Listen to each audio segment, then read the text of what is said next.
Здравствуйте, дорогие друзья! Рад вас приветствовать из нашей летней студии на берегу Средиземного моря. И недавно мы с вами обсуждали 3 главных урока, которым нас научил Димаш. И мы там так хорошо с вами поговорили о том, что следим за его творчеством уже с 2017 года, и о том, что он стал не только нашим любимым вокалистом, но и нашим учителем, что он помогает нам развиваться, изучать новое, а мы во многом стараемся брать с него пример. И, кстати, сегодня мы стараемся учиться не только у Димаша, а и у всех, с кем жизнь нам предоставила шанс встретиться. Но все-таки Димаш, из-за того, что мы следим за ним ежедневно, наверное, стал действительно главным учителем. Так вот, я рассказывал вам, друзья, про 3 главных урока, но на самом деле их, мне кажется, намного больше. И есть, что я бы хотел добавить, но это все-таки, наверное, тема, о которой можно говорить бесконечно. Наверняка у каждого из вас есть что-то, что вы находите для себя в творчестве Димаша. И удивительно, ведь несколько лет назад Димаш кардинально изменил нашу жизнь. Мы были футболистами, раздолбаями, занимались непонятно чем.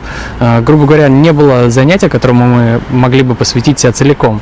И благодаря Димашу мы начали потихоньку, по чуть-чуть запускать ролики на YouTube. Ничего не зная, ничего не умели, но постепенно учились, и, как говорится, чем дальше в лес, тем больше дров, и теперь хочется учиться еще больше, быстрее. В общем, жизнь изменилась невероятным образом. Так вот, я немного ушел от темы, возвращаюсь. Когда мы с вами обсуждали 3 главных урока от Димаша, я забыл рассказать про самый главный урок. Представляете, самый главный урок я и совсем забыл до вас донести. И это действительно важно, потому что это именно то, что отличает Димаша от других артистов и многих людей. У многих есть очень заразная привычка, которая мешает жить, работать, да просто общаться со своими близкими, со своими детьми, может быть, на работе. А главный урок на самом деле заключается в том, что никогда нельзя хвалить самого себя. И ни в коем случае нельзя ругать других. Ругать, я имею в виду, не то чтобы кого-то оскорблять, нецензурную брань использовать, а даже просто высказываться, оценивать то или иное действие, высказывать осуждающие или унижающие рекомендации, давать какие-то советы. Вы же знаете, как много советчиков в интернете. Ну а Димаш, он как раз не из этих людей. Он не то, что не хвалится перед кем-то, он даже не хвалится перед самим собой.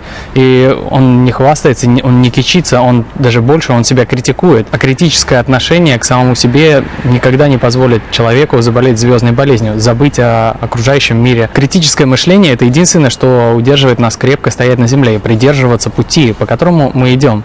Это самое главное, чему Димаш научил нас и учит других. На самом деле, это же пример того, как нужно относиться к жизни, как нужно относиться к себе и людям вокруг себя. Это уроки, и, возможно, Димаш даже сам не осознает, и, возможно, он даже будет против того, чтобы кто-то вот так вот, таким образом его возвышал. Безусловно, он еще и очень скромный человек, но это факт, и поэтому, друзья, я вам об этом рассказываю. Димаш учит людей хорошим манерам, он учит эмоциям, учит наши души правильно воспринимать окружающий мир и души других людей, независимо от вероисповедания, цвета кожи или политических убеждений. Он делает это совершенно естественно и сам, наверное, даже не задумывается, что многие следят за ним и берут с него пример, а тем самым наш мир становится лучше. Вот так вот, друзья, иногда мы спрашиваем наших гостей на канале, ну, какая же миссия у Димаша? И мне кажется, что его миссия – это вот так вот менять наш мир, и у него это очень легко и просто получается. Вот такие вот мои размышления, друзья. Надеюсь, не сильно замучил вас.